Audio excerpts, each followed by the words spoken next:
Assalamualaikum warahmatullahi wabarakatuh. Waalaikumsalam warahmatullahi Waalaikumsalam wabarakatuh. warahmatullahi wabarakatuh. Alhamdulillahirrahmanirrahim. Wassalatu wassalamu ala asrofil mursalin wa ala alihi wa sahbihi ajma'in. Nama Bapak Ibu Kanda Yuda yang berbahagia. Semoga Bapak Ibu semua dalam keadaan sehat walafiat ya. Pada pagi hari ini Jumat yang berkah. Insya Allah kali ini pengajian kita yaitu sudah masuk ke serat 205 ya. Sudah ke 205 ya, insya Allah mudah-mudahan tetap kita pertahankan Jumat pagi ini sebagai forum silaturahmi ya, berkomunikasi, saling berinformasi. Topik kita pada pagi hari ini adalah nasihat kematian ya, insya Allah bukunya juga sudah terbit ini, sudah bisa terus pusat KBPI yaitu Ketua Majelis Dakwah, beliau juga di Dewan Masjid di Khairul Ummah. Namun yang tidak kalah penting, beliau adalah orang yang sangat produktif menulis ya. Sudah hampir 80 ya Pak Ustadz Ahmad Yani ya. 67 sekarang. Ya, ya, ya kan hampir 80. Alhamdulillah kalau beliau ini aktif di kampus dosennya jadi guru besar karena karyanya sudah banyak ya. Jadi BKD-nya sudah sangat overload ya, saking melebihinya. Tidak banyak orang bisa punya kemampuan menulis. Bapak Ibu sekalian, acara ini juga didukung oleh Lajisku KBPI sebagai salah satu lembaga amal zakat ya, ambil zakat dan sedekah.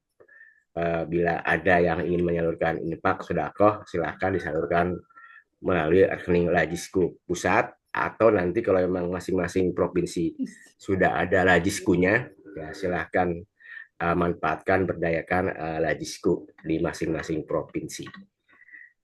Judul kita kematian. Orang yang cerdas adalah orang yang mengingat kematian ya. Alhamdulillah ini malam saya ditugasi walaupun kurang sehat ini ya, udah 4 hari, hari kelima ini alhamdulillah tetap semangat karena ngaji ya. Baik, kita awali dengan baca basmalah. Bismillahirrahmanirrahim. Pada Ustadz Ahmad Yani seperti biasa ya, 42 menit penyampaian, lebihnya ya.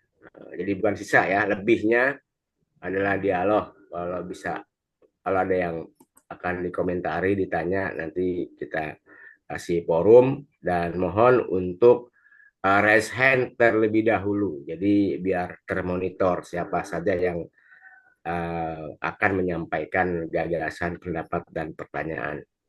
Silakan Pak Ustadz. Assalamualaikum warahmatullahi wabarakatuh. Waalaikumsalam warahmatullahi wabarakatuh. Alhamdulillahi rabbil alamin.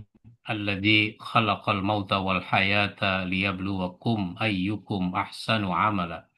Asyhadu an la ilaha illallah wahdahu la syarikalah wa asyhadu anna Muhammadan abduhu wa rasuluh.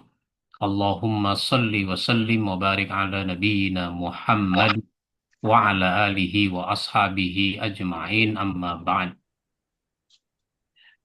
Jamaah sekalian yang saya hormati, wabil khusus pemandu acara kita pada pagi ini, Pak Ahmad SKJ, yang sama-sama kita hormati, sahabat-sahabat yang jauh, yang dekat, semua mudah-mudahan mendapatkan ridho dari Allah Subhanahu wa Ta'ala.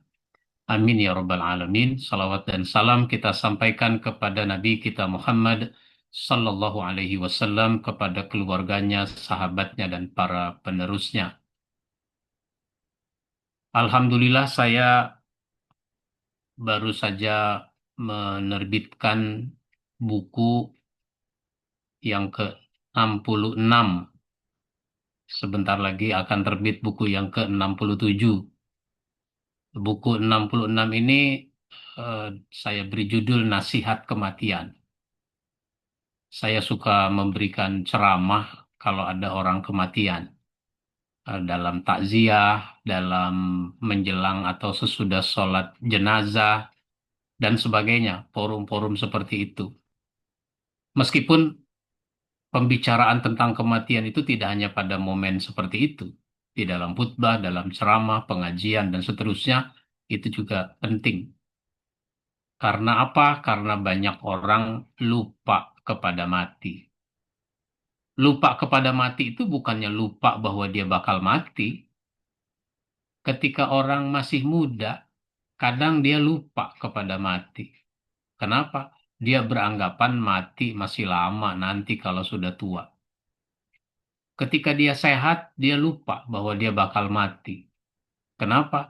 Karena dia menganggap mati itu mesti sakit dulu. Dan seterusnya begitu. Jadi banyak orang lupa kepada mati. Padahal sebenarnya dia eh, menyertai kehidupan kita yang cepat atau lambat, akan tiba waktunya itu. Maka buku ini saya tulis dengan 16 artikel. Jadi ini kumpulan artikel yang berkaitan dengan kematian. Ada 16 artikel, tidak nyampe 200 halaman. Jadi buku kecil. Ya misalnya, eh, saya saya sebutkan judul-judul artikel itu. eh, Pertama, 3 kepastian. Yang kedua, 3 amal yang timbangannya berat. Yang ketiga, 3 cara menggembirakan orang yang sudah mati. Orang yang sudah mati masih bisa kita gembirakan. Yang keempat, 3 nasihat. Yang kelima, 3 faktor yang menjauhkan neraka.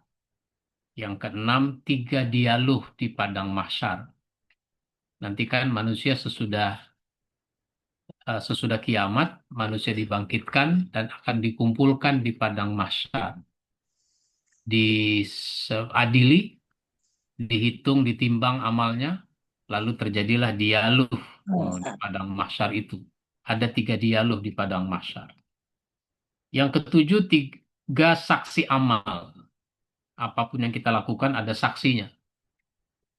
3 keuntungan orientasi akhirat, yang kedelapan. Yang kesembilan, 4 akibat ambisi dunia. Yang ke-10, 4 pahala yang selalu mengalir. Yang ke-11, 4 amal bila orang telah wafat. 12, 5 cara mengingat mati. 13, 5 prinsip beramal soleh. 14, 6 aliran pahala. 15, 6 agenda sebelum mati. 16, 10 sebab orang menyesal. Jadi semua judulnya pakai angka-angka biar supaya gampang. Pointers. Nah, sekarang saya mau bicara saja salah satunya, yaitu 6 aliran pahala.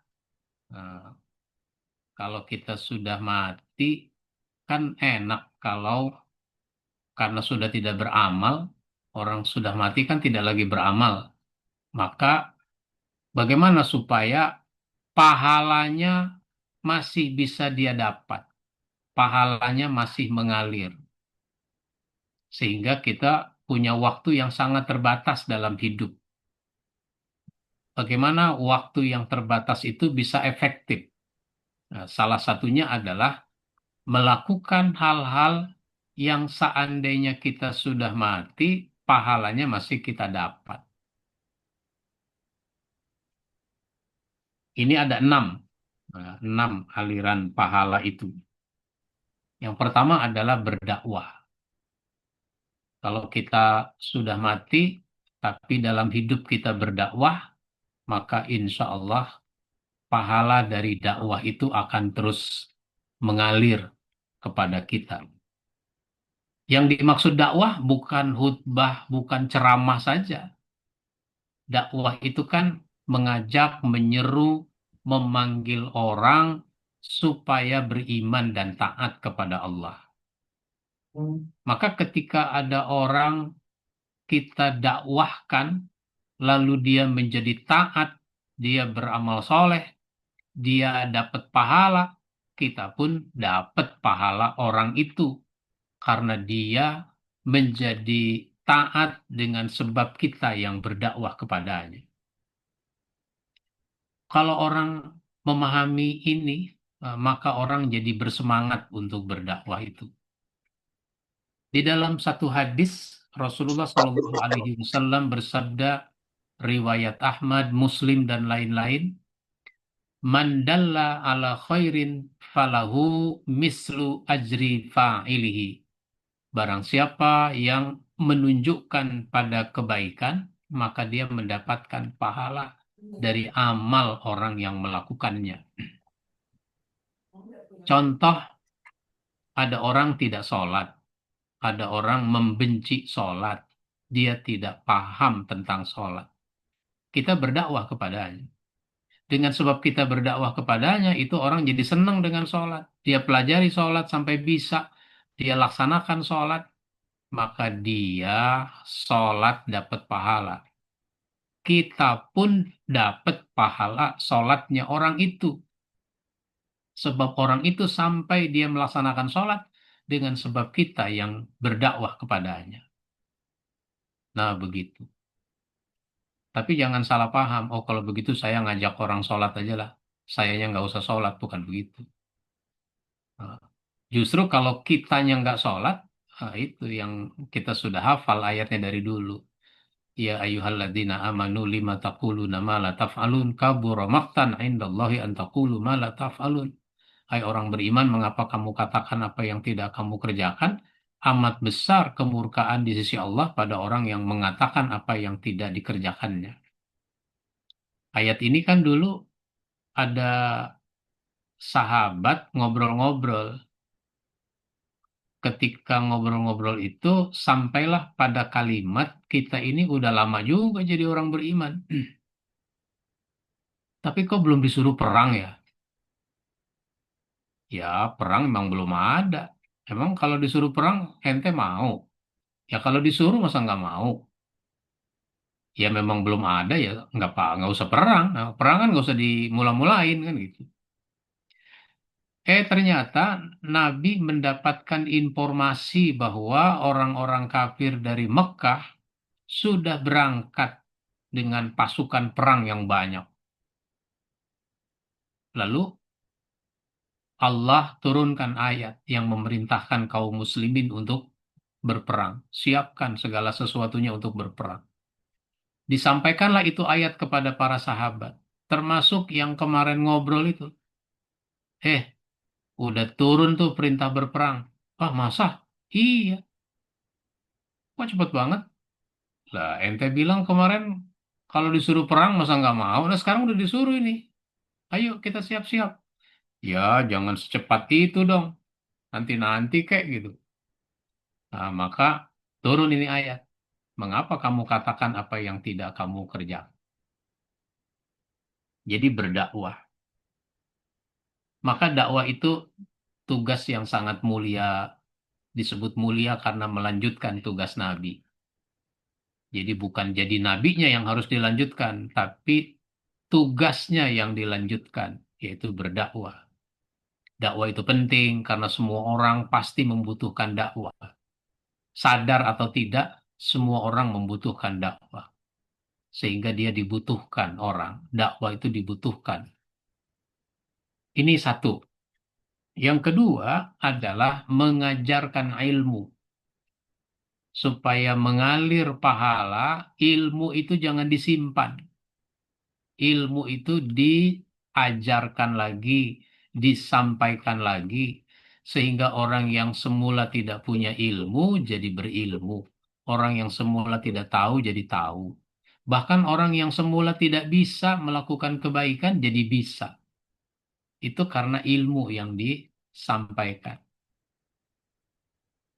Maka di dalam hadis riwayat Ibnu Majah, Rasulullah Shallallahu Alaihi Wasallam menyatakan, "Man 'allama ilman, falahu ajru man amila bihi, la yanqusu min ajril amili syai'."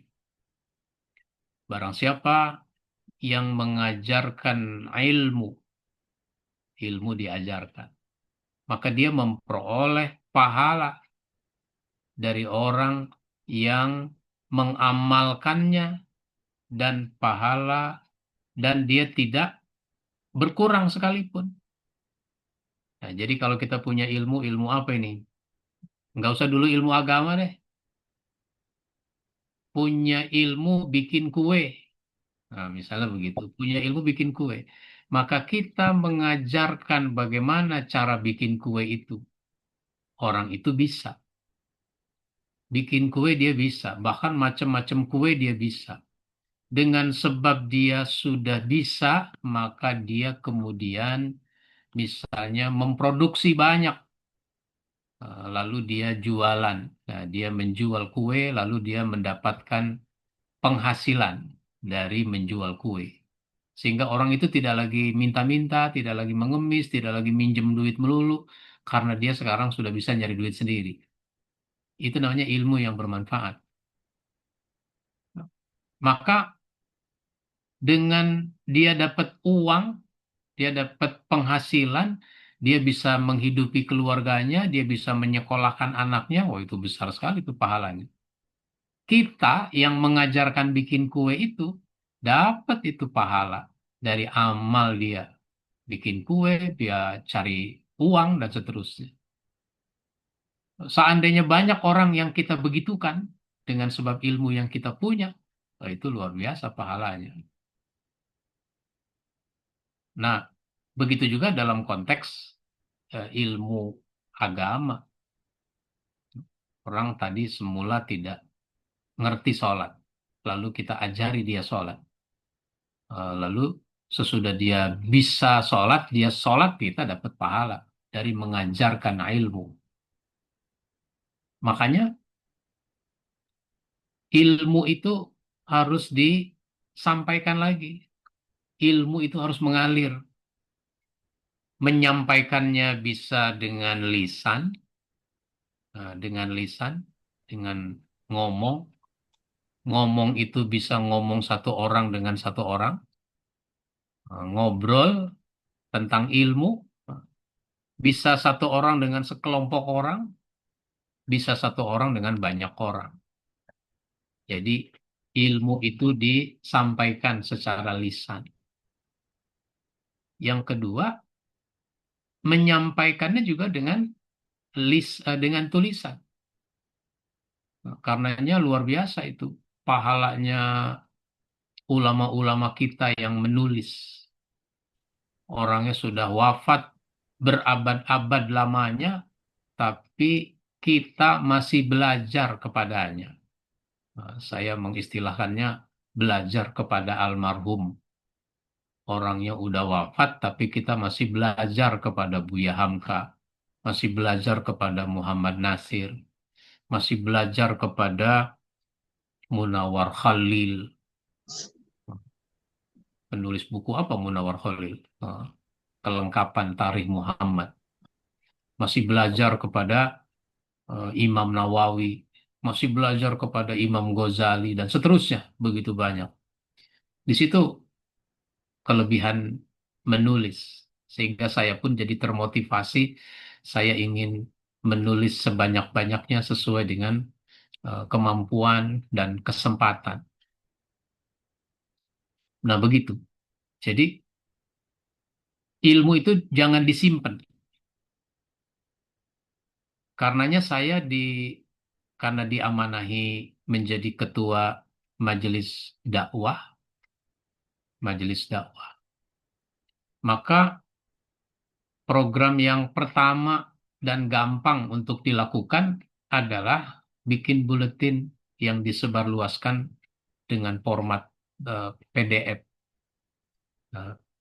itu bikin buletin. Sudah edisi ke-6, terbit 2 kali sebulan. Karenanya kalau teman-teman mau menyumbang tulisan, silakan eh, dikirim ke sekretariat untuk nanti diterbitkan. Biar supaya kita pun berkontribusi dalam dakwah melalui tulisan. Jadi mengajarkan ilmu. Yang ketiga adalah giat dalam berjihad. Giat dalam berjihad. Apalagi kalau sampai mati di jalan Allah dalam berjihad itu.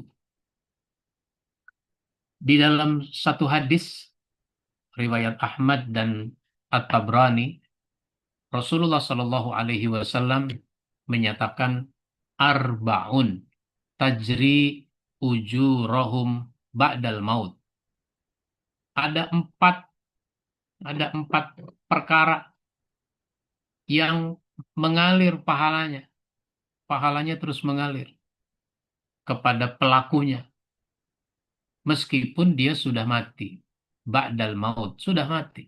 Orangnya sudah mati, tapi pahala masih terus mengalir.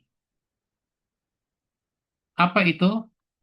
Yang pertama, berarti poin ketiga di dalam bahasan kita adalah man mata murabitan fi sabilillah. Orang yang mati selagi dia giat-giatnya berjihad di jalan Allah. Nah, mati lagi berjuang di jalan Allah. Maka orang yang berjuang di jalan Allah itu kan bisa beragam bentuknya. Tidak hanya dalam bentuk perang secara fisik. Kalau tidak ada perang ya bukan berarti kesempatan untuk mati di jalan Allah itu sudah tertutup.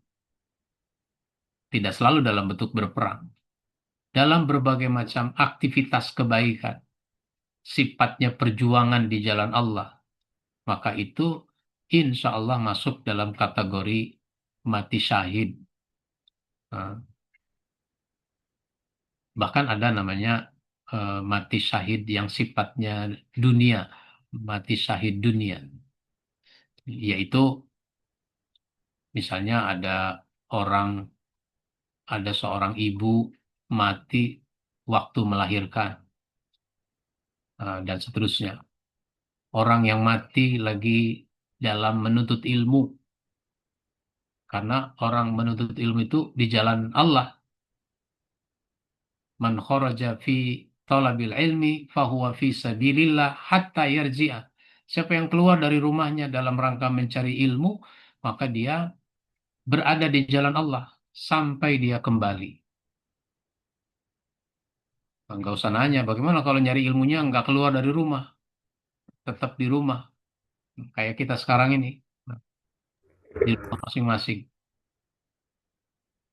Ya, masuk dalam kategori fisabilillah di jalan Allah, meskipun kita tidak keluar rumah. Tapi jangan terus maunya di rumah saja. Ada saat di mana kita juga harus keluar, menghadiri majelis-majelis ilmu, karena beda rasa. Kalau ngaji lewat online nggak ada kuenya, kata Pak Ahmad itu. Jadi di jalan Allah. Maka para sahabat banyak sekali cerita-cerita tentang semangatnya berjuang di jalan Allah secara fisik. Nah, misalnya dulu ada namanya sahabat, sahabat itu namanya Amr bin Jamuh. Amr bin Jamuh. Umurnya 70 tahun. Ketika akan terjadi perang, dia kemudian mendaftarkan diri kepada Rasul. Ya Rasul, saya ikut berperang. Di tempat itu ada anaknya yang sudah pemuda. ketika melihat bapaknya daftar untuk ikut perang, anaknya bilang pada Rasul, "Ya Rasul, ini ayah saya. Jangan izinkan dia berperang." Lalu Amr bin Jamuh membantah anaknya, kamu ini kenapa?" "Sudah Pak, kami saja yang muda-muda yang berperang. Bapak kan sudah tua. Kalian mau perang mau tidak, itu urusan kalian. Saya tetap mau berperang ya Rasul." Nah, begitu. Lalu anaknya ngebantah lagi, "Pak, Bapak bukan cuma sudah tua, tapi kan Bapak kaki udah pincang dengan sebab peperangan yang sebelumnya." Apa kata Amr bin Jamuh? "Ya Rasul, justru dengan kakiku yang pincang ini aku ingin mendapatkan surga." Nah, ini sebuah contoh. Jadi, dia bersemangat untuk berjuang di jalan Allah. Yang kedua di dalam hadis ini adalah waman 'allama ilman ajrolahu ilmuhu. Nah, yaitu orang yang mengajarkan ilmunya senantiasa mengalir pahala baginya. Itu tadi sudah kita bahas, yaitu mengajarkan ilmu. Sehingga ilmu, itulah namanya ilmu yang bermanfaat. Ilmu yang bermanfaat diantaranya adalah ilmu yang diajarkan. Selain tentu saja ilmu yang diamalkan.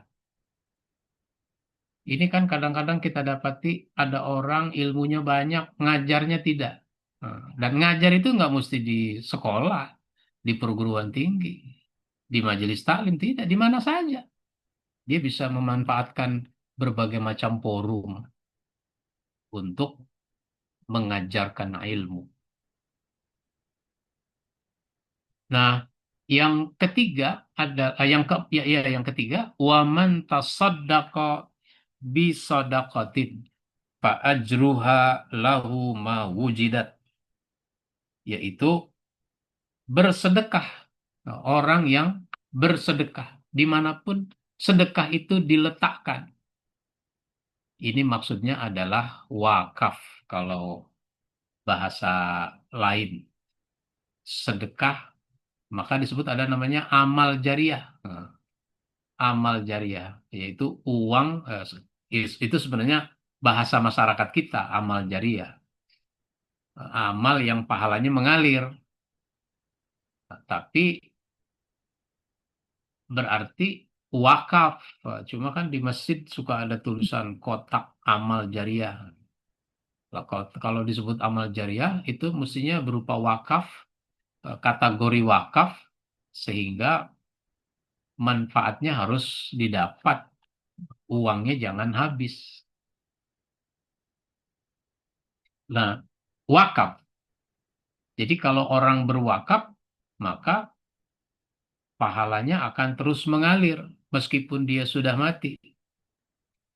Nah, oleh karenanya pahala yang mengalir ini yang keempat dalam konteks bahasan kita adalah mewakafkan harta.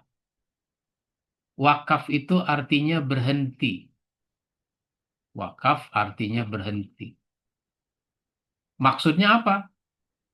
Harta kalau sudah diwakafkan, maka harta itu berhenti.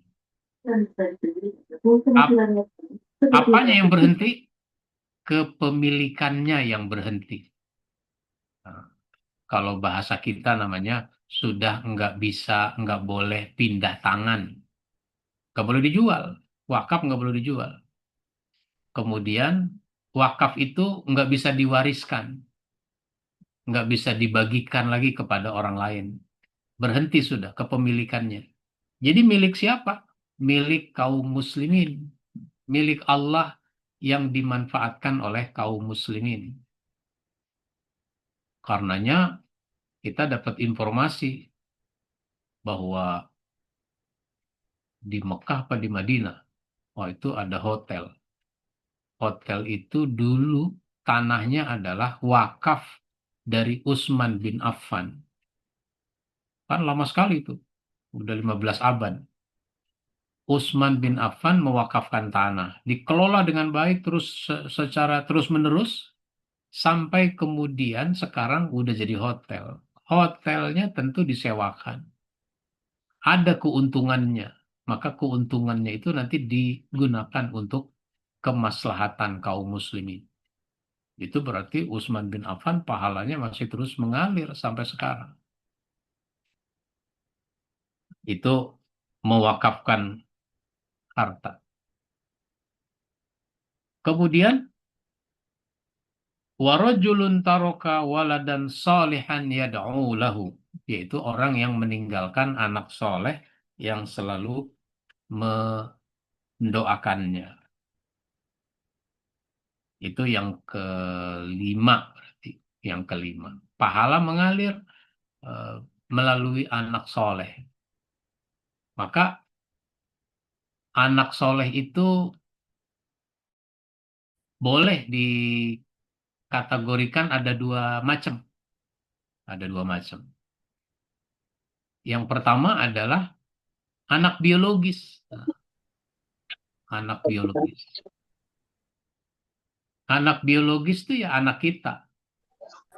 Sehingga anak itu dididik menjadi soleh, dia beramal soleh, lalu anak itu mendapatkan pahala, orang tuanya juga mendapatkan pahala dari kebaikan itu anak.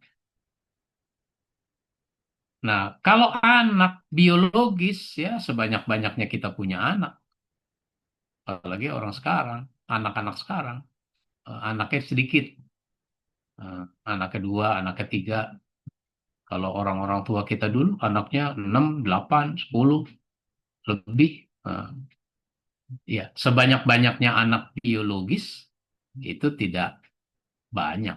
Maka ada lagi namanya anak ideologis. Nah, anak ideologis berarti anak didik. Anak didik. Orang yang kita kader. Nah, gitu. Kira-kira begitu. Maka di sini kaderisasi menjadi penting. Anak didik. Sehingga dengan mendidik, anak itu menjadi soleh, lalu dia beramal yang baik, pahalanya mengalir buat orang yang mendidiknya. Maka harta itu diwakafkan, anak harus dididik. Kemudian yang keenam atau yang terakhir yang kita bahas, yaitu menanam pohon. Menanam pohon. Ini juga sesuatu yang jarang dipahami, padahal menanam pohon itu bernilai sedekah. Hadis riwayat Muslim itu menyebutkan, ma min muslimin yaghrisu gharsan illa kana ma ukila minhu lahu sadaqah. Nah, barang siapa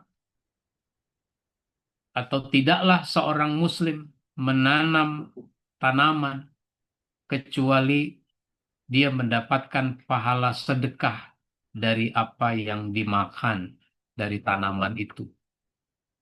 Jadi orang mendapatkan nilai pahala dari tanaman sesuai dengan manfaat tanaman itu.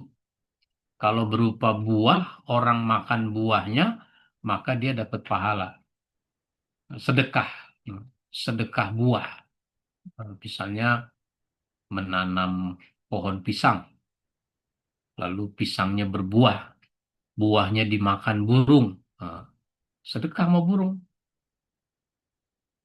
Dimakan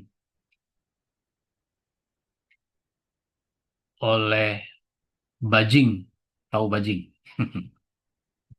Itu nanti dapat pahala sedekah. Bahkan dimakan bajingan, dapat pahala. Jadi siapa saja yang menikmati pohon itu membuatnya dapat nilai pahala. Wa masuriqa minhu lahu sadaqah. Apa yang dicuri dari tanaman itu sedekah bagi penanamnya. Misalnya nanam pohon pepaya baru tumbuh 1 meter, eh datang binatang,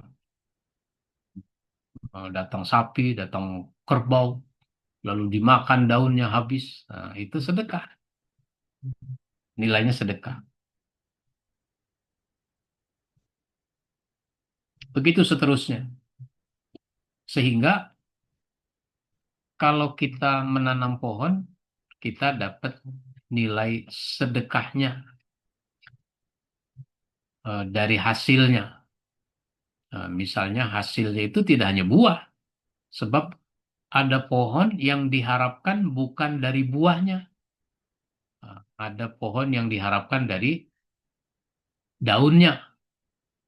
Dapat nilai pahala dia dari daunnya itu. Daun mint. Daun mint. Maka mint itu bisa dikonsumsi. Minum teh dicampur daun mint.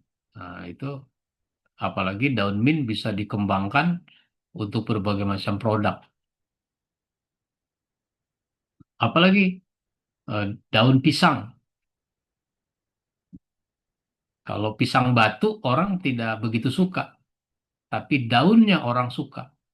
Kualitas terbaik pada daun pisang itu dari pisang batu. Pahala mengalir. Ada yang kayunya, kayu mahoni, kayu jati, dan seterusnya. Itu dari kayunya. Maka orang bisa dapat pahala. Maka menanam pohon itu bisa menjadi bernilai wakaf, sedekah.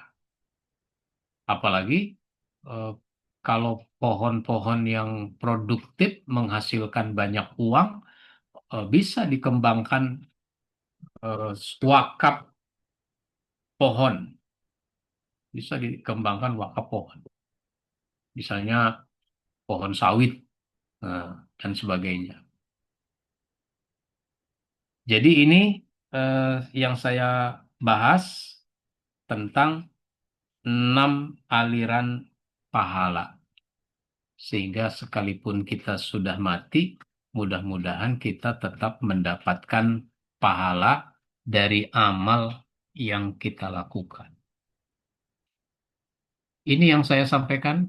Silahkan dikembangkan dalam bentuk dialog. Saya persilahkan. Baik, makasih Ustadz Ahmad Dhani. Alhamdulillah ternyata kesempatan kita untuk membekali hidup untuk di akhirat banyak sekali pintunya sudah dijabarkan agar mendapatkan jariah yang senantiasa mengalir. Maka dari itu bisa juga disalurkan lewat Lajisku atau wakaf KBPI juga ada, atau di forum tempat-tempat yang mungkin lebih mudah dijangkau oleh kita. Baik Bapak dan Ibu, Kanda Yunda yang berkenan hadir pada pagi hari ini, silahkan yang akan menyampaikan pertanyaan, pendapat, atau mungkin ulasan. Ini ada Mbah Zahrawi di Bantul. Gus Wahid, silahkan. Ya, dipersilahkan yang akan menyampaikan pertanyaan.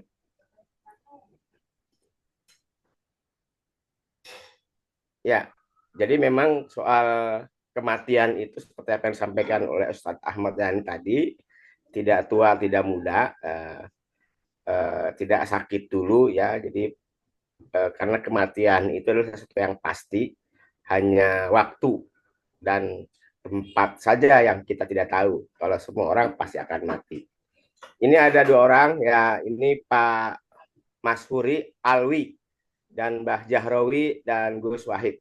Saya kira Pak Mashuri silakan. Assalamualaikum warahmatullahi wabarakatuh. Pak Haji Mashuri ya, silakan. Terima kasih Pak Ahmad SKJ. Nah, pagi-pagi sudah SKJ ini. Terima kasih Pak Ustadz. Ya, Assalamualaikum Pak Ustadz. Waalaikumsalam warahmatullahi wabarakatuh. Ya, saya hanya tanya terkait dengan materi yang tadi disampaikan. Terima kasih mencerahkan kita semua. Yang saya tanyakan salah satu topik yaitu soal wakaf, Pak. Wakaf itu menurut keterangan Pak Ustadz sangat bermanfaat karena eh, pahalanya mengalir terus ketika kita sudah meninggal. Salah satunya ilmu dan salah satunya adalah wakaf ya. Ya, pengertian wakaf itu dalam konteks amal usaha, eh, kalau zaman Nabi itu kan datanya Pak sahabat Utsman itu sampai hari ini kan termanfaatkan dengan baik ya. Dan dalam sejarah Islam, Utsman paling banyak mewakafkan hartanya untuk kegiatan yang sifatnya temporer maupun ini eh, menyeluruh ya, meluas. Salah satu tadi disampaikan bahwa harta Utsman yang didakwakan adalah pohon dipakai untuk pohon kurma dan pohon kurma itu dimanfaatkan untuk kepentingan umat Islam di sana. Nah, kaitan dengan itu artinya wakaf tidak terbatas pada konteksnya adalah bangunan ataupun usaha yang sifatnya sosial maupun dakwah gitu. Artinya sebenarnya orang itu bisa wakaf untuk kegiatan bisnis itu, tapi bisnis itu bisa dimanfaatkan untuk kepentingan orang lain. Nah, dalam hal ini keutamaan wakaf itu dalam konteks kan semacam orang ini kalau sekarang ini wakafnya seputar masjid, sekolah maupun hal-hal yang sifatnya adalah untuk eh, kepentingan yang sifatnya dakwah itu. Jarang orang berwakaf kayak Usman itu tuh. Bagaimana cara agar kita dan umat Islam lebih Baik, Pak. eh, Baik. lebih aware. Maksud saya gini, kiat-kiatnya apa, Pak? Oke. Pak Willy. Jadi Baik. biar Kira biar kita poinnya sudah bisa sadar ditangkap juga. ya, Pak Ustadz. Ya, ya. Baik, Ya. ya. Nah, Pak Jahul dari Bantul ya.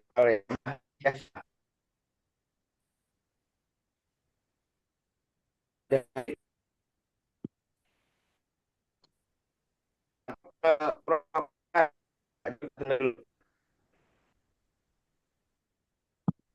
Putus suaranya. halo, halo. Kang Suaranya Ahmad silakan Pak putus-putus. Jahul kayaknya nggak ini. Ya, Oke, ah, ya, silakan. saya Kang Ahmad ya. Ya, ya, ya, ya. Oke, jadi tadi saya tertarik dengan apa paparan Ustadz Yani soal yang pertama itu dalam pengantarnya alladzi khalaqal mauta wal hayata liyabluwakum ayyukum ahsanu amala. Nah, ini yang ahsanu amala ini bagaimana memandang kematian itu dalam rangka untuk mendorong supaya kita tuh menjadi yang terbaik ya, bukan kemudian dengan apa mengingat mati kita menjadi pasif, menjadi kemudian apa itu diam begitu ya. Nah, tapi justru menyadari bahwa apa hidup ini sangat limited, itu ujian ya. Jadi didahulukan mati ini adalah sesuatu yang pasti, sesuatu yang esensial gitu. Ini adalah sebagai ujian gitu. Tetapi kadang-kadang kita itu punya miskonsepsi tentang kematian dan juga menyikapi kematian gitu ya. Nah, ini bagaimana mungkin cara-cara untuk bisa memberikan motivasi bahwa apa kesadaran yang istilah kalau dalam psikologi itu mindful, kesadaran penuh ya. Kita sadar tapi seringkali eh wah ini Bu Titin itu disconnect itu loh. Kesadarannya itu nggak penuh sehingga terjadilah apa intervensi, distorsi dan kemudian temptation dan apa itu distraction ya, apa istilah distraction itu, kita cenderung tidak beralih, tidak fokus kepada kematian, sehingga kita leha-leha, aman-aman, nyaman-nyaman gitu. Nah, ini mungkin perlu kita carikan metode ya, bagaimana supaya kita ini akhirnya betul-betul selalu optimal, selalu maksimal, bahwa waktu kita itu limited gitu loh. Nah, sementara nanti kehidupan di akhirat itu unlimited. Bayangkan kalau unlimited itu. Penderitaan yang limited saja kita seringkali nggak kuat ya. Begitu juga kenikmatan. Nah, bagaimana menemukan metode ya supaya umat Islam ini tidak salah konsepsi terhadap kematian, sehingga dia itu selalu produktif, selalu inovatif ya. Karena mereka menyadari bahwa betul-betul hidup dunia itu sangat cepat dan singkat itu loh. Jadi sehingga dia tidak akan sempat untuk menyanyiakannya. Nah, selama ini saya melihat banyak umat Islam itu menjadi lemah karena persepsi terhadap kematian itu salah gitu loh. Sehingga tidak memberikan efek kepada ahsan muamalah, yaitu satu perbuatan yang yang terbaik. Nah, kalau dalam Al-Qur'an itu didefinisikan yang ahsan muamalah itu fa'amma yang fa'un nas fayumkuthu fil ard. Jadi yang memberikan impact ya, memberikan dampak, memberikan pengaruh. Nah, umumnya perbuatan kita itu nggak memberikan dampak, apalagi ke orang lain, kepada dirinya sendiri tidak berdampak. Nah, ini mungkin our challenge tahadyatunal yaum wal mustaqbal, itu bagaimana kita disadarkan ya bahwa kita ini umat Islam tuh harus berdampak. Kan ini ujian. Kalau ini sampai liyabluwakum ayyukum ahsanu amala. Kalau sampai ini tidak lulus, dampaknya itu tidak hanya kepada orang lain, kita yang rugi. Nah, itu Kang Yani. Terima kasih. Baik, saya kira dua dulu ya. Nanti habis ini Pak Jahrawi sama Pak Mansur Papua. Silakan Ustaz Ahmad Yani. Baik, terima kasih. Wakaf itu harus besar manfaatnya. Dia diam hartanya dalam konteks kepemilikan, bukan harta jadi pasif. Maka sekarang dikembangkan namanya wakaf produktif. Untuk itu maka pengurus atau pengelola wakaf, nazir, itu harusnya punya program yang berkaitan dengan perwakafan itu. Misal, kita ini punya banyak orang miskin yang harus dibantu. Nah, maka kita mau memprogramkan wakaf berupa uang. Misalnya satu orang bagus bisa berwakaf 1 juta rupiah. Lalu terkumpullah 100 orang, sehingga 100 juta. 100 juta ini kan nggak boleh habis, tapi dia harus bermanfaat. Maka orang miskin ini harus ditanya, dimotivasi apa yang bisa dia lakukan. Oh, saya pengen dagang. Nah, mau dagang apa? Dagang kopi. Berapa modalnya? Modalnya 3 juta misalnya. Pinjami uang itu. Statusnya dipinjamkan. Yang dia wajib untuk menggantinya, membayarnya. Sehingga uang 3 juta kembali. 100 Assalamualaikum, suaranya agak kedengeran Bapak. 100 juta tetap utuh. Ini kedengeran? Di sini keras suaranya Mbak Titin. Oh, kedengeran.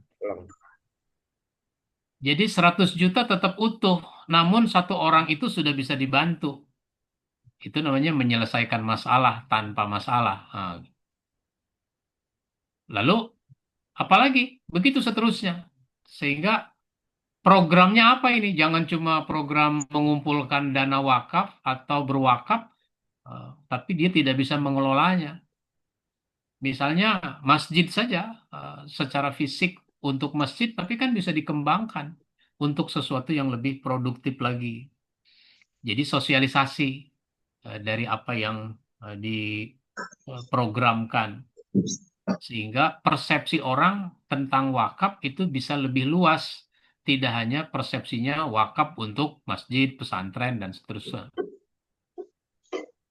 Begitu juga, misalnya tadi satu pohon sawit itu berapa biayanya?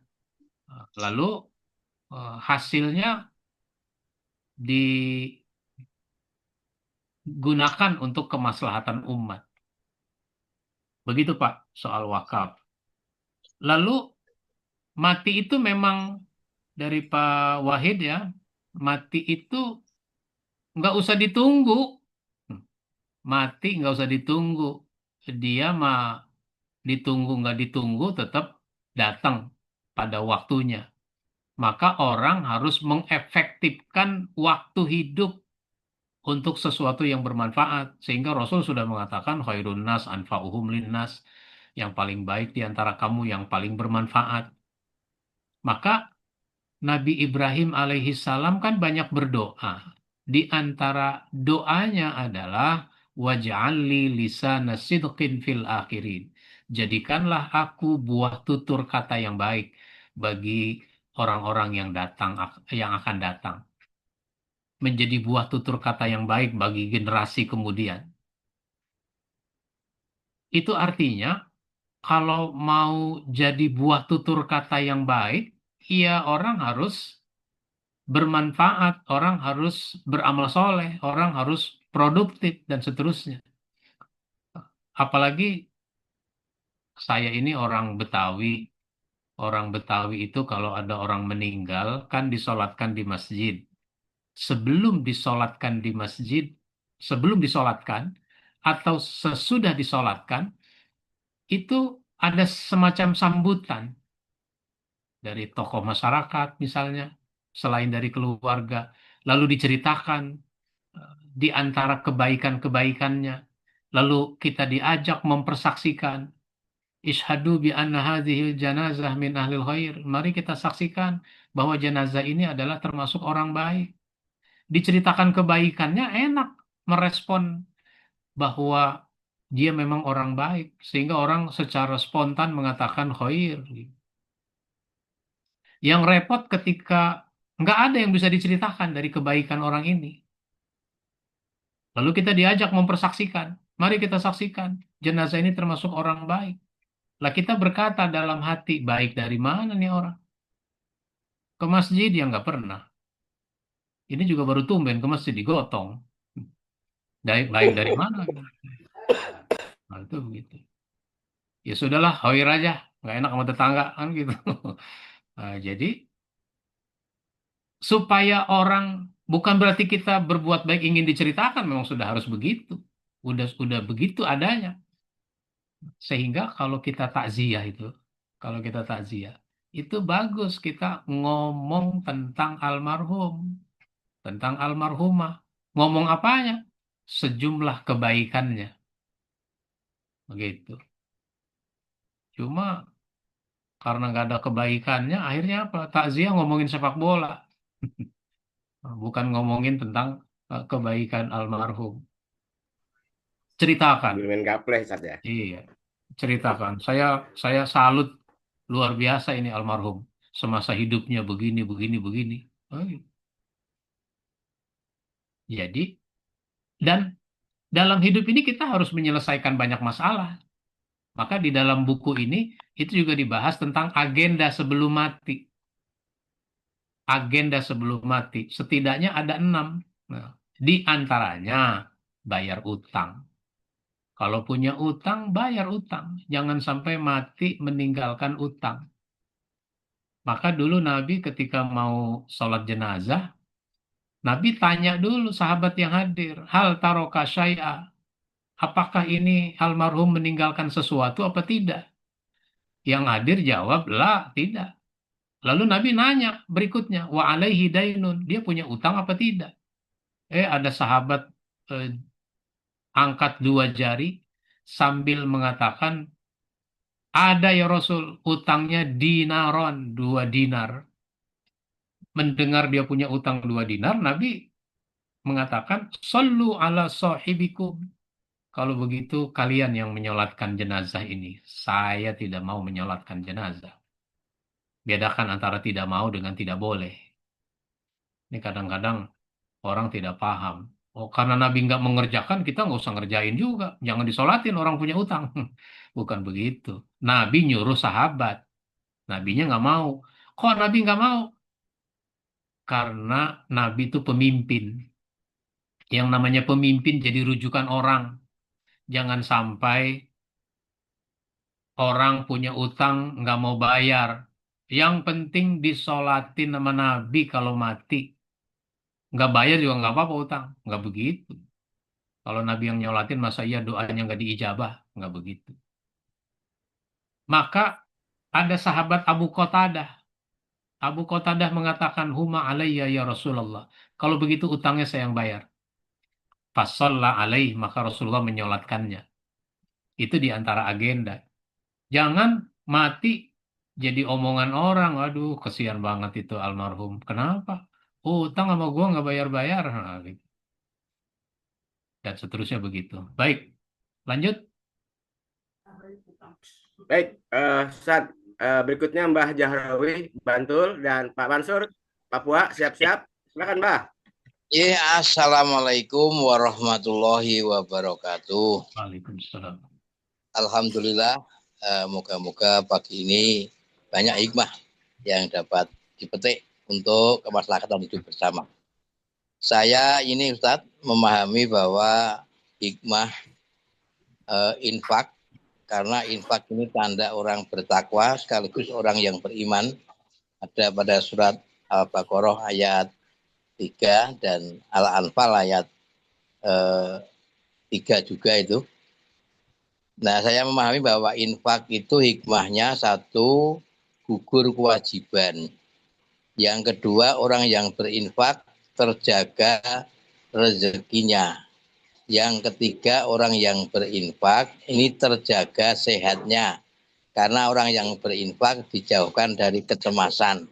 Dan sumber sakit segala penyakit adalah karena faktor kecemasan, kekhawatiran. Kemudian yang hikmah keempat dari infak itu adalah semakin terbukanya pintu rezeki dari Allah. Nah, oleh karena itu, untuk kita ada energi tersendiri, saya sudah pernah dan sering menyampaikan, hidup tidak minta, mati tak terhindari. Sakit dan perkara tidak berdoa, tidak mohon juga diberi. Kawula mung sak derma sebagai makhluk, kewajibannya ikhtiar dan doa, tawakal ala Allah. Ingat saudara-saudara yang kita miliki saat mati tidak dibawa. Kemudian sebagai energi yang sudah pernah saya sampaikan, ikhlas adalah kekuatan, sabar adalah saudara sahabat setia, ikhtiar adalah jalan, doa adalah harapan, tawakal adalah ketentuan, bersyukur adalah kemenangan, keberhasilan, dan kebahagiaan. Tak mungkin orang bisa bahagia tanpa bersyukur. Nah, oleh karena itu, Ustadz, ini mengingat realitas sekarang dihadapkan dengan kompleksitas masalah multidimensi hidup, ini mohon bagaimana infak atau wakaf menjadi opsi solusi bagi kita, sekaligus orang yang berinfak adalah orang yang ingin cukup harta dan bisa kaya untuk bisa beramal, termasuk zakat fitrah maupun zakat malnya. Moga yang saya sampaikan nanti Ustadz bisa memberikan pencerahan bagi saya, sehingga faktanya kita telah dianugerahkan semuanya karena ikhlas. Terima kasih Ustadz, terima kasih sebelumnya, dan Mas Moderator, monggo dilanjut. Baik, Mbah. Baik, Mbah. Pak Mansur. Warahmatullahi wabarakatuh. Waalaikumsalam. Pak Mansur, atau saya bacakan di chat ini ya. Yang pertama ini Pak Mansur udah ditulis di chat ya. Mungkin dia masih jalan-jalan. Kan di Papua sudah siang. Ini pertanyaannya, tanda-tanda kematian itu bagaimana? Mati secara husnul khotimah itu bagaimana? Terus ada juga dari Riris, Ibu Riris, ya. Apakah boleh seorang berencana mewakafkan tanahnya jika kelak mereka meninggal? Namun saat sang suami meninggal dan anaknya sudah dibagikan warisan, salah satu anaknya tidak mengizinkan tanah tersebut diwakafkan. Bagaimana keputusan yang harus dilakukan? Apakah membeli dan menjual barang dan jasa dapat dihitung diniatkan sedekah? Ini masih tentang wakaf juga, Ustaz. Apakah wakaf yang tidak produktif boleh dijual, dipindah alihkan agar menjadi produktif, bermanfaat?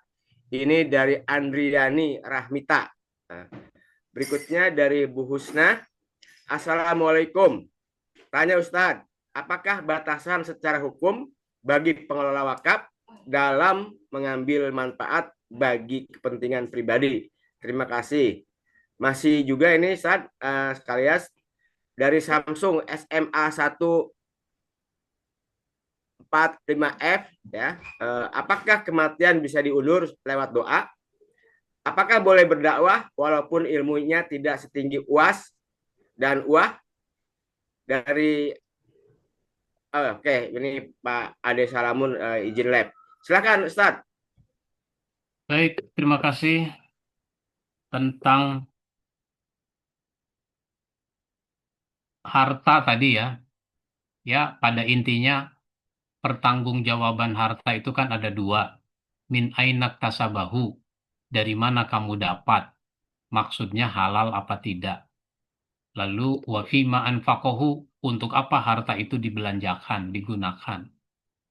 Karenanya harta itu mutlak harus dicari dengan cara yang halal. Lalu sesudah dapat gunakan untuk sebesar-besarnya kemaslahatan, sebesar-besarnya kebaikan. Kebaikan pribadi, kebaikan keluarga, kebaikan masyarakat, kebaikan perjuangan di jalan Allah. Untuk masjid, pendidikan, dakwah itu bagian dari perjuangan di jalan Allah. Begitu Pak Zahrawi.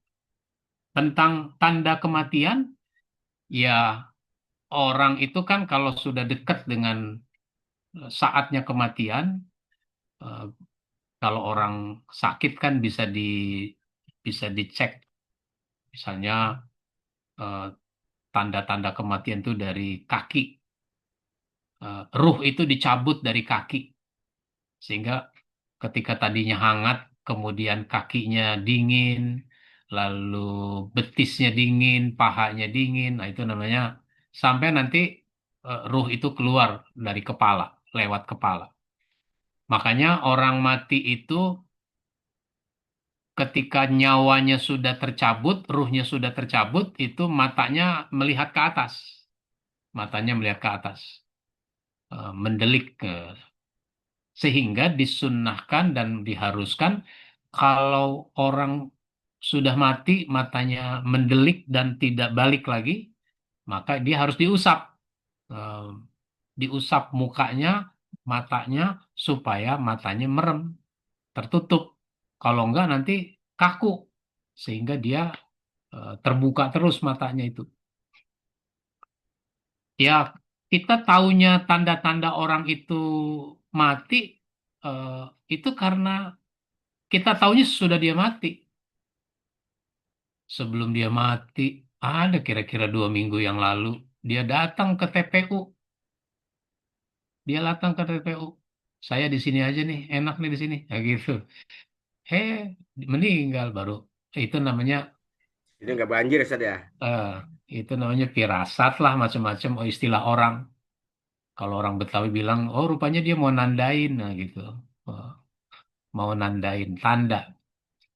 Misalnya dia udah lama nggak datang ke rumah saudaranya, dia datang, tiba-tiba datang. Udah 5 tahun dia nggak datang, datang. Seminggu kemudian meninggal. Oh, eh, jadi begitu. Itu nggak bisa ditebak, nggak bisa diduga. Lalu, ya husnul khotimah, orang mati dalam keadaan baik, dalam keadaan tunduk patuh taat kepada Allah, itu namanya husnul khotimah. Mati dalam perjalanan. Perjalanannya urusan apa? Kecelakaan lalu lintas, mati. Semobil orang mati. Nah, dalam rangka apa dia? Oh, dalam rangka mengunjungi saudaranya di tempat yang jauh. Nah, maka itu mati namanya husnul khotimah. Sehingga Nabi dulu pernah bertanya, mau nggak kalian aku kasih tahu? Bagaimana, kenapa orang dimasukkan ke dalam surga? Mau ya Rasul. Maka kata Rasul, ar-rajulu yazuru fi nahiyatil misri la yazuruhu illa lillahi azza wa jalla. Seseorang yang mengunjungi saudaranya di ujung kota, di ujung kampung, maksudnya jauh. Dia tidak mengunjunginya kecuali karena Allah. Nah, itu menyebabkan orang bisa masuk surga. Mengunjungi saudaranya karena Allah, meskipun jauh. Nah, kita kan karena jauh, alasan akhirnya apa? Udah pakai WA saja. Udah telepon aja. Beda rasa antara pakai telepon, pakai WA dengan tatap muka langsung datang ke rumahnya. Ketika datang ke rumahnya, loh kok lu udah tua? Emang gua udah tua.